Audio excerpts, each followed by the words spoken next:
Alrighty, folks, we got the patch notes for the mid-month update coming tonight at 11 p.m.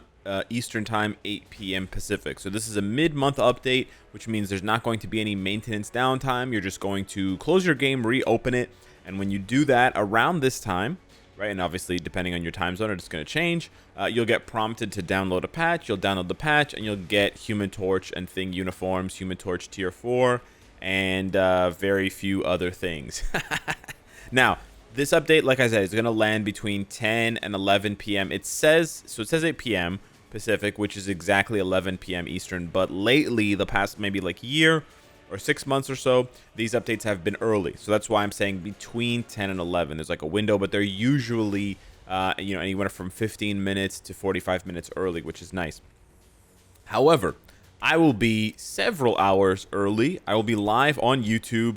Probably around like 7 or 8 p.m. Eastern, so 2 to 3 hours before the patch, and I will be playing Elden Ring Shadow of the Erdtree DLC. We started it on Friday after the Raid sponsored stream, and we're going to continue it today. So yeah, if you want to check that out, come check that out. If you don't, then just come check out the live stream at 11 or like 10-ish, 11-ish, and yeah, we'll pop off. It's going to be really fun. But I do hope to see a lot of you guys there. Shadow of the Erdtree.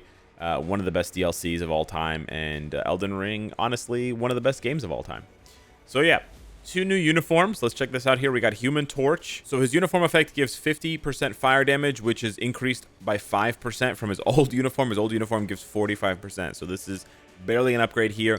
The Awakening skill is having the damage increased, just like Invisible Woman's, but we don't know how because it doesn't talk about the hit count, and the percentage, the 150%, is the same on the old uniform. So we're not really sure exactly what's going on, but he does keep his 1.2% accumulation here, which is important because it does scale his damage pretty hard for 10 seconds. His leadership with the 50% fire resist is exactly the same. His tier 2 passive is changing a little bit. He still has the 30% guaranteed dodge. It's actually going up by 10% from 20, which is nice.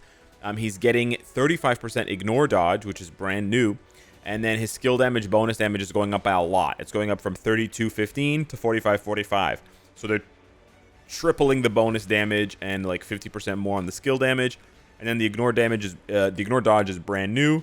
They are getting rid of a frenzy buff that he had with removing capacitation, but that wasn't really doing much for him. His passive with crit rate, dodge, and chance to become immune to fire is almost identical. They're just increasing the crit rate by 10% to make him a little bit easier to cap some of these soft stats for newer players.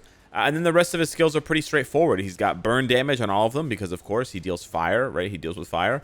He is fire. He recovers 30% HP, and he buffs himself for 100% increased energy attack for 7 seconds, like Green Goblin. That's the same as before, except I think they increased the duration by 1 second. Oh, spooky.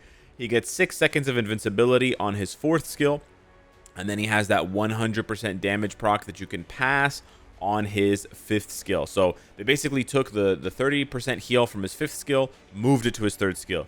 They took the 100% buff, they kept the 100% buff on his 3rd skill. They took the invincibility from one skill and moved it to another skill. They took the immunity from one skill and moved it to another skill. They're just moving buffs around. They're not really doing anything new.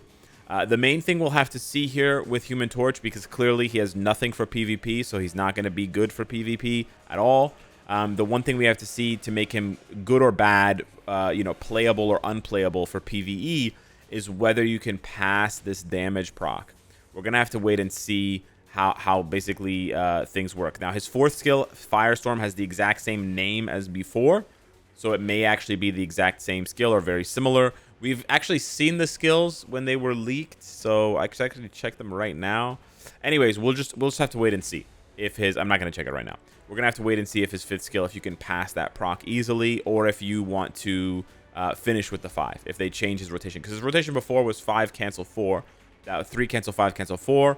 But if they're changing it now where you end on 5, you want to make sure that you can make use out of that 100% proc. That's going to be, pretty important. Either passing it to the 6 or passing it to the 4 or leaving it on the 5. But yeah, pretty unimpressive otherwise. Basically just the skill damage, bonus damage, and the ignore dodge. Everything else is pretty much the same for Human Torch. which is kind of disappointing. Like, I don't really know. I guess this is kind of the sign, I guess, that They're planning to release new uniforms for them next year, MCU uniforms for the movie, and so they're not really trying very hard with these uniforms. That's unfortunate, and I think a wise player base is going to see right through this, and most players are going to avoid buying this uniform. Nevertheless, I am going to get comments from snarky players who are saying, well, Alex, if you're telling us not to buy the uniform, why are you buying the uniform? It doesn't make any sense. Yeah, that's sort of the whole point of the channel, brother. I test it out so that you don't have to. Anyways, hopefully that clears that up. I'm not going to spend too long on that. And then we got Thing's new uniform. I think this one is changing a little bit more than Human Torch's, but I still wouldn't go crazy with getting your hopes up. His uniform passive, it's going to only apply to Fantastic Four allies. So they're removing his all allies buff with the old uniform that gave everybody 15% HP. That's gone. Now it's just 25% HP to Fantastic Four. So it's more, it's quite a bit more HP, but it's only for the Fantastic Four. And then he keeps the Frenzy buff to himself, and they tweaked the attack by a whole 5%. So very, very crazy. He also has the same buff to his Earth and Collapse Awakening skill, but again, we don't know how it's being scaled. The Family Man passive is pretty similar. It's very similar in terms of the stats themselves, with just the numbers being tweaked a little bit. So they're increasing the all attack to Fantastic Four allies by 5%. They're keeping the Reflect the same. They're keeping the all defense super armor the same. And then they're tweaking the increased damage to boss types from 25% to 35%. So a small buff here and there, but nothing crazy. And then as you can see from his skills, he does have Fracture, which is nice, but he has no iframe ignore, no reflect, no counter attack. So I don't really see him being relevant in PvP despite all of the support buffs. So yeah, kind of disappointing. I think this was a missed opportunity. Unfortunately, the patch notes also don't have any buffs mentioned for Mr. Fantastic, for Invisible Woman, for Franklin, for Valeria. So this is it for the Fantastic Four. So yeah, I am pretty disappointed. I think they missed the mark on this one, and I think that the sales are going to indicate that once they parse out the emblem sales. I think the emblem sales and stuff, and the wailing on emblems, that's going to show as like a big, a nice juicy healthy spike for revenue, and they're going to be like, oh, nice. But it's not going to be because of the characters and the uniforms, and that's genuinely what they spent the most time working on. Like, that's what takes the most time, right? Like, creating the emblems out of comics and then just adding stats to them and throwing them in the shop, that couldn't have taken that long. So it's kind of disappointing that the thing that they spent the most time and effort on is actually not welcome and sort of hyped by the fans, by and large. So yeah, that's basically it for Thing. Yeah, he gets 10% heal. That's pretty. 10% heal is pretty lame, to be honest with you. They're just this is just moving buffs around from different skills. He has a 60% attack buff. He's got a frenzy buff. They moved his heal from his 4th skill to his 3rd skill. It's still just 20%. They did add a 10% heal, so he has 10% more healing than before. But again, a combat type without iframe ignore, without it, he only gets immortality from Franklin. Tell me if you've heard this story before. He's just gonna get clapped, and he doesn't have tier 4, right? He's just gonna get clapped. So yeah, the invisibility is cute. I will say that the invisibility is cute, but he had invisibility already. Right? He had invisibility from his 4th skill already, so this is not a new thing for Thing. So yeah, Human Torch is getting his tier 4, and it couldn't be lamer. He increases his attack by 50% for every skill that he uses, up to 100%. Wow. So his tier 4 skill is basically just his 3rd skill, right? Because his 3rd skill gives him 100% energy attack, and his tier 4 gives him 100% basic attack. Yeah. So the character that has a lot of attack buffs, they decided, you know what we're going to do? This is a crazy idea. We're going to give him more attack buffs. Wow. They really went all out with the creativity here. To be in the room when they thought of this, I got to say, like, I'm getting goosebumps thinking about it, because they're so smart and so creative. I can't even comprehend it. I'm shivering at the thought of these titans and these giants of creativity over at Netmarble Monster, who are coming up with these crazy buffs, these insanely creative buffs for characters, like a classic member of the Fantastic Four, Johnny Storm, best friend of Spider-Man, a very well-liked character who's deserving of good buffs. He gets this. I gotta say, I gotta give my thumbs up to the devs. They really, They really stepped in shit on this one. Yeah, I don't understand. I'm not saying this is gonna be bad. Just to be clear, he could be really strong, but this is just so boring and so like it's so stupid. He already has 100% attack buff. Why are you giving him more attack buffs? Like it doesn't even, you know, like even like look, like buffs aside, right? Like whether it's good or not, let's put that aside. Just think about this for a second. From the optics, the optics, like how does it look to the player base? If they're looking at a character and they're thinking, huh, wow, I have Johnny, and they click on Johnny's skill, and they're like, wow, his third skill. Oh, his third skill gives 100% energy attack for 6 seconds. Oh, that's really good. Oh, I want a tier 4 Johnny. What does his tier 4 skill do? Oh, his tier 4 skill gives him 50% attack for 10 seconds. But he already gets 100% attack on his third skill. I'm not going to tier 4 Johnny. I already have him tier 4. It's the same buff. Like, this is what the majority of players are going to surmise. This is what the majority of players are going to conclude. That it's pointless to tier 4 him.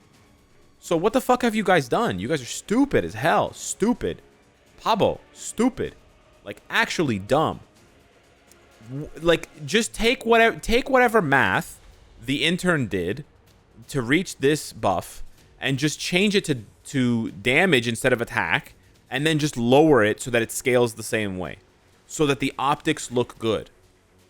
So that I would look at this and other people would look at this and be like, oh, increases all damage, like the Luna Snow buff, right? Maybe it's less than the Luna Snow buff. I don't know, whatever. I don't know what the math is under the hood. I don't need to know. I'm just saying, if they had done the Luna Snow thing, the damage, or if they brought back one of the old effects like final damage from Black Bolt that we've never seen again because they're too scared and they don't understand the math that one intern did before they fired them, whatever, I don't know. But it's just like, this shit is so boring, dude. This shit is so boring. And then you sit there scratching your head wondering why people don't tier 4 anyone. Because you copy and paste the most boring fucking effects on characters that don't need them whatsoever. And then you're like, here, go tier 4 Human Torch. Go tier 4 Human Torch for what, brother? For what? For nothing. For literally for nothing. I think even the collectors, I think even the love manies of Marvel Future Fight are going to skip this shit. Because it just looks, it's an absolute Xanax, bro. It's an absolute Xanax. Anyways, that's my rant for today. New artifacts. Human Torch's artifact ignores dodge by 15%, up to 15%, and increases his damage to supervillains. So pretty much useless. And again, might I remind you, right? Might I remind you, just to show you like where these devs who are doing balancing are really coming from mentally. The only thing that's new on Human Torch's kit, like brand new, actually brand new, is right here on his tier 2 passive. It's that second line, ignore dodge by 35%. So they're giving him ignore dodge, 35% ignore dodge for the first time. And they decided, you know what? I know how we can sell his artifact. We're going to give him more ignore dodge. That's it. We're going to take 1/3 of the ignore dodge that we're giving him now, and we're just going to slap it on the artifact. Genius. Now don't get me wrong, the basic damage dealt to villains, that's good because that's a different multiplier that's going to scale better with all the attack that he has. That's good. But the ignore dodge, it just goes to show you some of these devs have absolutely no idea what they're doing. They have they don't have a single clue, and they're just like copy, paste. Copy, paste. Okay, I'm done. I did my work. Oh, I did my work, manager. All right, send me to the next thing. Listen, Korean people work really hard. They're overworked. Okay? I have almost no doubt in my mind. I'm 99% certain that the people who work on this game are overworked. But holy shit, man. Holy shit. Like, can you have an ounce of creativity in your body? Can you have like one creative bone in your body? Please. Please show me something. This is crazy. Absolutely nuts. They did Human Torch so dirty. And then Thing doesn't get a support artifact, to the surprise of some. He gets increased damage to heroes and villains, which is pretty good. But he has no iframe ignore, so it's going to be pretty much irrelevant. Now, coming along with this is some new products. Wow! New stuff to spend money on. I'm not going to really spend a lot of time talking about it. You get a fully crafted card, a fully crafted P card, which can include any of the P cards that drop in the chest for 600 tokens. and also the Ghost Rider cards. So it's basically all of the premium cards minus the Korean art book cards. And it's $30 US plus tax, whatever, plus currency conversion for your stuff, and 1,000 crystals. And you trigger this sale by beating Null. And then this one, you trigger it after you purchase the first pack. I don't know. Anyways, both of these are good for newer players or returning players who don't have crafted cards and are trying to catch up, because this is going to give you a huge power spike. This is going to save you a lot of mythic card farming and a lot of P card farming. And this one is a selector.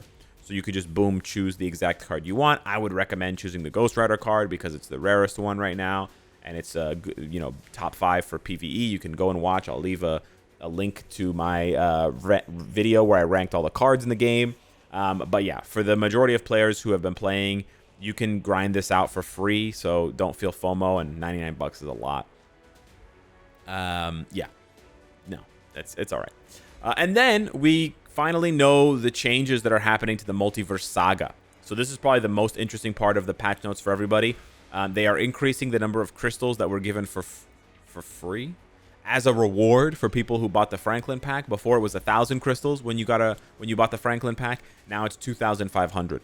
So if you didn't purchase it yet and you wait for them to change it, when you do purchase it for money, you'll get 2,500 crystals back. If you already purchased it like me, then you're going to get 1,500 crystals refunded to you in the future.